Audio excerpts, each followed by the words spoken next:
Lots of action when it comes to endorsements as we begin the 2014 campaigns. We'll talk a little bit about it tonight.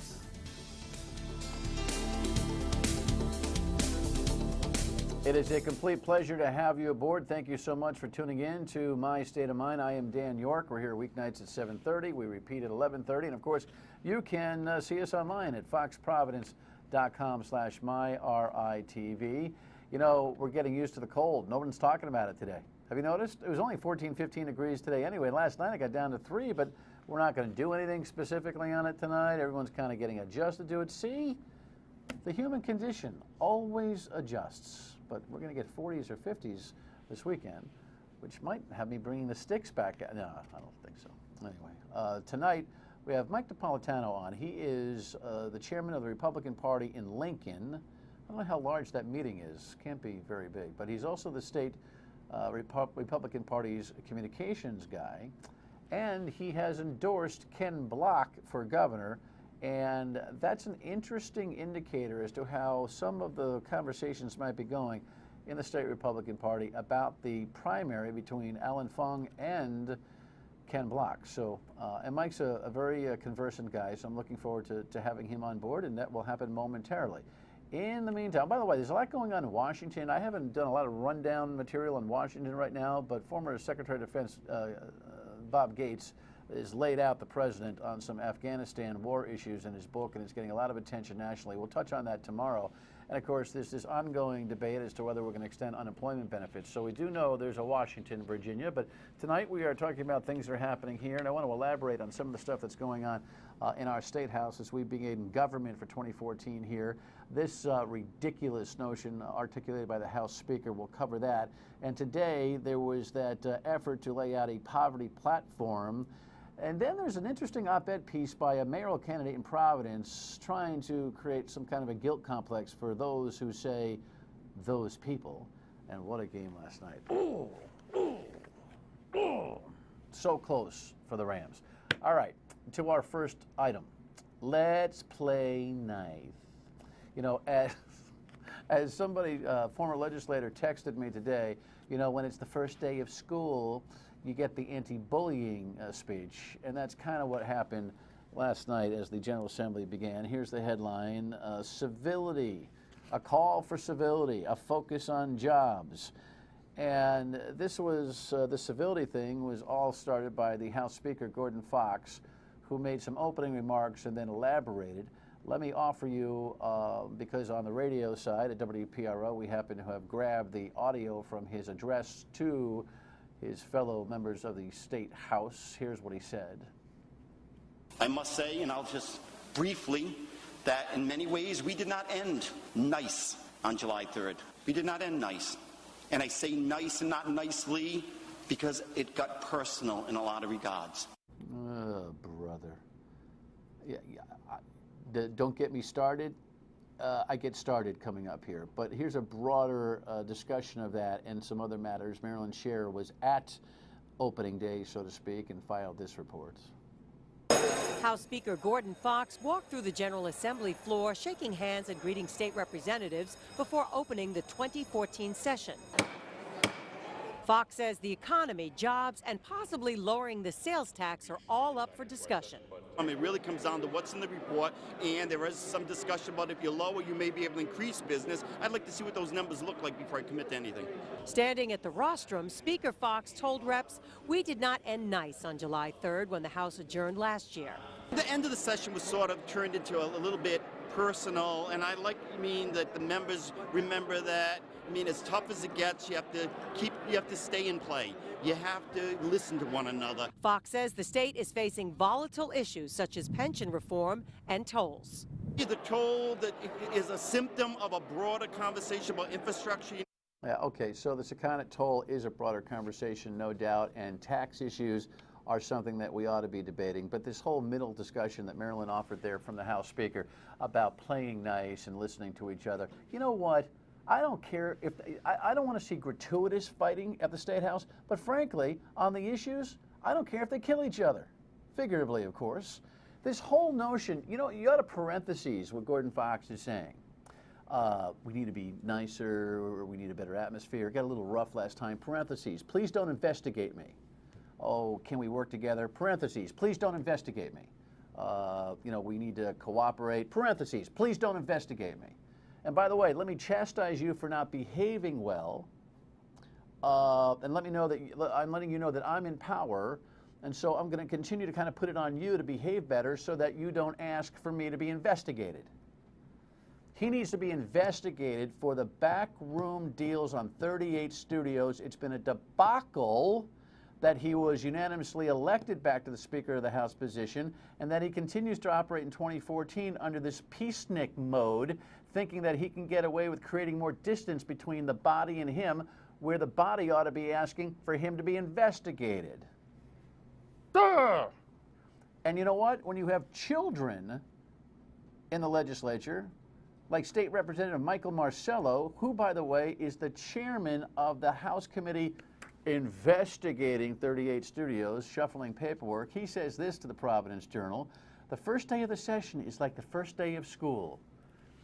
You know, listen, I get it. I get there's a little bit of camaraderie up there, but the truth of the matter is they're so insulated. Ugh. And they're such children. That guy is the guy that's in charge of investigating 38 studios. What a mess it is up there to start 2014. All right, quickly, let's move on to some other matters here. The poverty play, let me just run through this real quick. I've been talking about it for a couple of days now. The headline in Fitzpatrick's column the other day kind of set the tone. State House events to focus on poverty. That stuff happened today. I'll have probably some video of the events of late this afternoon for tomorrow. But one of the things that I think is kind of interesting about this, remember I had the Reverend Donald Anderson on the radio yesterday. He's one of the lead clergy leading this vigil today for poverty. He said this on my show. And so we need to look at the hard data and say, where are the issues? What are the things that are keeping people in deep poverty? And what are the ways in which the various segments of society can work together to help people find a way out of that? You know, that's nice, and I understand, and we should never turn our backs on the issue of poverty, but I understand two of the main components of their platform are this payday lending thing and minimum wage. Let me just say a couple things about each. The payday lending thing is interesting. We have unregulated businesses here in the state that can charge ridiculous amounts of money on interest for people who don't pay back their loans. You know, you get a 2-week $500 cash loan and you don't pay it back over the course of the year, you're going to have a 260% interest rate, and that's almost lions and tigers and bears, oh my. The reason why those businesses have those high rates is because if you don't pay back, they get screwed. And by the way, who's lending anybody that kind of money if they have no credit? And who's getting cash just by walking in the store? So I think there's arguments on both sides of that payday lending thing. And the other thing, that minimum wage, taking it from $8 to $10, which is what these folks want to do, they think that's going to solve the poverty problem in America today. Why? Because we're going to consider minimum wage to be enough to pursue the American dream and raise a family? That's baloney. So a lot of these issues are feel-good, but really not very substantive.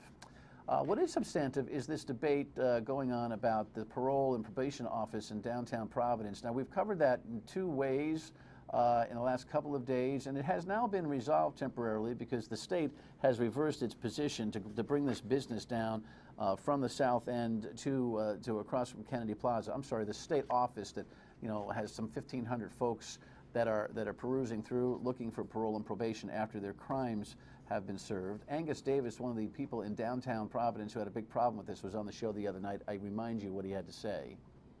The statistics say that somewhere between 19 and 27% of the folks that are served by this office that are on parole or probation are there for a violent offense. And the statistics say that 61% of those folks are going to commit another offense.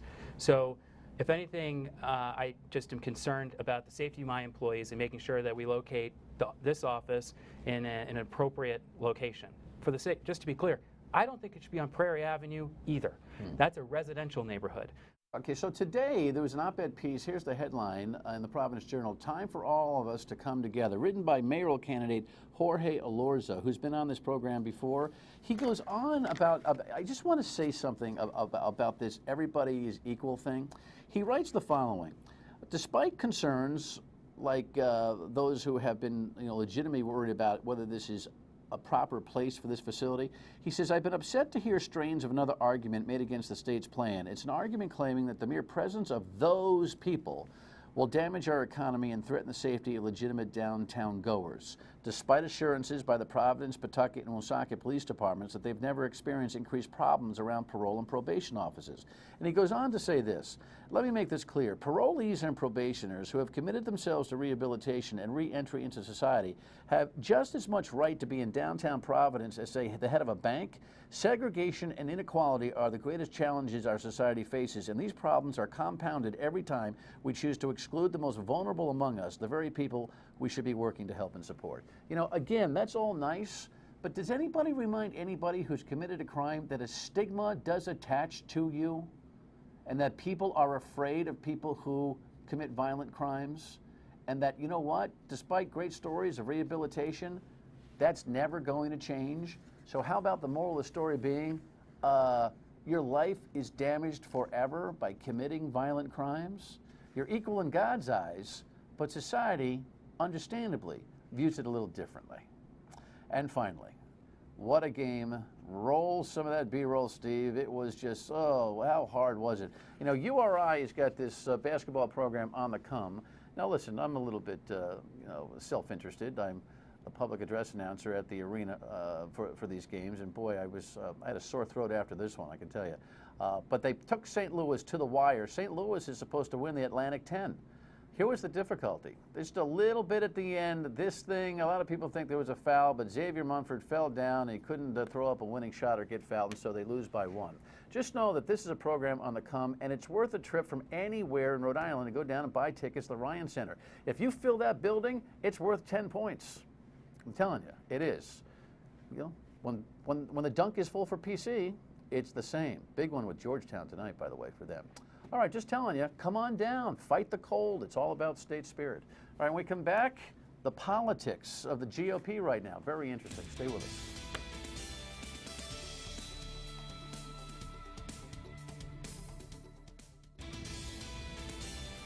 So I mentioned to you the other night, I got a press release sent to me. I get inundated with press releases. Some of them just make my eyes roll back, and others go, oh, this is an interesting one. And here was one that counted on the interesting side. The state Republican leader and Lincoln GOP chairman, Michael Napolitano, joins Ken Block for governor campaign.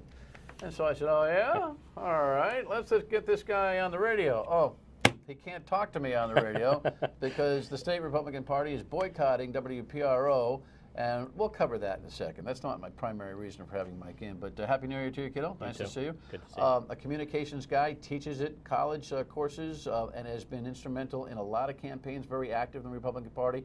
Was a Laffey guy, committed, Steve Laffey guy.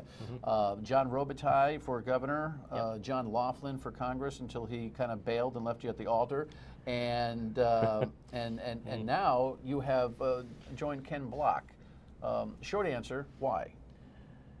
Well, I'm glad that you brought up my history, because basically the candidates that I've chosen to go and work for and assist, especially on the gubernatorial side, have been people who are change agents, people who realize that things need to be changed at the State House and are vocal about it and not afraid to step up and adhere to fiscal conservatism, which is what I believe in, which motivates me. Based on what I see happening with the state. Number 1 for unemployment, 49th for business, D- on transparency. I could go on and on. Yeah. It's getting worse. And I just feel strongly that it's going to take somebody who is not afraid to step up and get it done. And Ken goes after it. Whether it's the master lever, whether it's the instances of fraud and Medicaid fraud that he found in the report that he can't talk about. Don't even get me started on that. I'm Confidentiality agreement with the Chafee administration. Yeah, all right, I won't get you me. started on that. Yeah. But here's the thing. By the way, there'll be plenty of folks who are endorsing others who come on this program, and Ken was on yesterday. That just happens to be where the schedule fell because he was on this state parole office thing and made a good point about it. It's not Ken Block week here. But here's the thing. You, being a Robitaille guy, I think is the most provocative part of this, because what has been the ongoing complaint from Robitaille loyalists over the last few years is that in 2010, in the last gubernatorial race, when Ken Block, as a moderate, ran and grabbed his 5.5%, 6%, whatever the heck it was, that he stole the governor's seat away from John Robitaille, that if he really wanted change, he should have not been in that race. A, did you believe that then? I subscribe to that, absolutely. As a matter of fact, when I first had a conversation with Ken, that was my first question. Meaning what? You asked him what? I asked him about the race and why he got in the race, and actually, as a third party, I felt that it hurt us. And what I got for a response, I was very surprised. I learned a lesson. I didn't know. I was trying to affect change in the state of Rhode Island. And if you remember at the time, the Republican Party, we were going through a change. He learned a lesson. Okay, I'm sorry. Like, you flesh it out. I want to. Okay, if you remember at the time, we were going after State Chairman Gio Ciccone at the time. Because of what was going on, he canceled all the meetings for the year because we wanted to have a discussion about closing our primary. Yes. And that's when Ken was interested in running for office, and he watched what was going on over there and thought we were very dysfunctional. So he didn't choose to join the Republicans. Correct. Form the moderate party. Correct. And he has since said, look, the moderate party thing doesn't work. Well, he could have asked me. I told him the day he started it. But anyway, his answer was good enough for you to flush 2010 and to look at the future in 2014? Not just that answer, but that was part of it. And, you know, business doesn't translate well to politics as far as strategy goes. I've learned this. I have an MBA myself, and I've owned a business. And what I've learned in working with General Assembly candidates who own businesses, that they tend to think if they're successful in business and they've done these things in business, that it automatically is going to translate over into politics, okay? And I'm not talking about how successful they'll be in office or what they're going to apply while they're in office. I'm talking about the act of running for office. That there are certain things in running for office that don't translate normally to someone who has a business degree. In a marketing background. Politics are very, very different. I think that's true. And things that you would do to increase sales that you might do on a palm card instead of an ad, very, very different. Okay, all those theories, I could talk to Mike all day about this, but what I find most provocative, you know what, and I see the clock, let me come back and ask him about this, because if there's a migration of Robitaille's to Block, it's a big blow to Fung. Stay with us.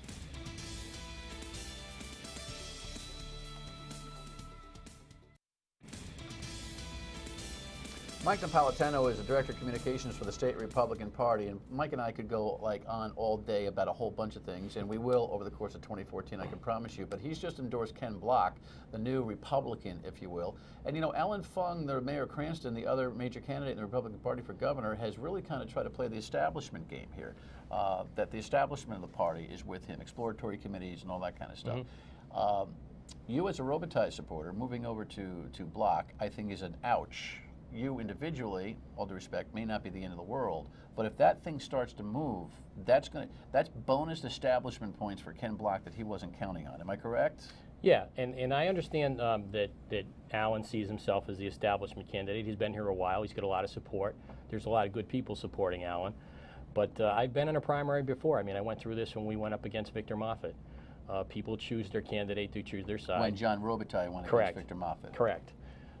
And people choose their candidate and choose their side, and then once the one candidate wins and one candidate loses, we'll be there for the one who wins. No, I understand that. I think people get that kind of partisan party politics, but truth is Robitaille coming over too? Can you speak for him? I can't speak for John. But if he did, that would be significant in terms of the inner party politics that's going on here. I agree. A couple things happened last night. Alan Fung did get the GOP City Cranston endorsement. You think that's early, don't you? Yeah, I actually tweeted that last night, and they were having fun with me. I think it's early because it's January, and actually when John Robitaille ran for governor, he announced in January. It's far too early. Generally, as a town committee chairman, we do these endorsements at the end of the year, the end of the campaign cycle, typically in June and July after candidates have secured their signatures. And we do them all at once. We're required under the Secretary of State to do the House and Senate candidates and to fill out the forms and to do the vote. And that's typically when we endorse the other officers. So it's far too early. Both candidates have not rolled out their platforms. They've not rolled out all their plans. I think if people are going to make a decision, they need to sit back and watch everything that's happened. But you know, timing it, whatever. Cranston was going to be. Oh, we know that. I mean, if Alan Fung lost the Cranston GOP, he might as well hang up his cleats. And, no, and I be expected done with that to happen. I just didn't think they'd do it this soon. All right, you think both of these guys are capable? I mean, I guess this is Absolutely. capable Absolutely. to win the general election. Yes, and much more capable than a Democrat. And obviously, I'm going to be biased, but with 75 years of Democratic rule in the General Assembly and the state ranking low in almost everything, it's going to take Republicans to turn it around. All right. Yep. And give me 30 seconds on this boycott of WPRO. Seriously, I mean, do you think these conservative candidates who need that radio base are going to help themselves by avoiding the entire radio program because they're upset at one host? No, I think at the time, I really thought that with the pressure on WPRO, I worked in your building for 10 years, as you remember. God, I can remember getting in trouble for saying the word sex on the air. That's how far back I go. So, I really thought that your management at WPRO would step up and solve this problem, and we were very surprised, I'll be honest with you. So, what happens? 10 seconds. I don't know what happens. We go back to the drawing board. I don't have an answer. All right. Yep. Good to see you. Lots of stuff happening. 2014 election cycle. Your state of mind when we come back. It is time for Your State of Mind. Of course, you can contact us each and every evening and let us know what you think about what you've seen or heard. 228-1886 is the voicemail number. State of Mind at myritv.com is the email. Dan Yorke Show on both Facebook and Twitter. Here is an interesting little voicemail on the lighter side of things, it seems to me, and didn't leave a name, but I chuckled. Hey, Dan, watch your show every night. Love it. Those weather people, they do blow things out of proportion. But what happened to the bread and milk? I don't hear that anymore. Thanks. No more warnings for bread and milk. Maybe since the blizzard of '78, that trend is finally faded. Maybe we're just checking our cholesterol and not depending on the bread and milk. I don't know. We'll see you tomorrow night, 7:30 on My TV. Have a great night. Good night. Stay warm.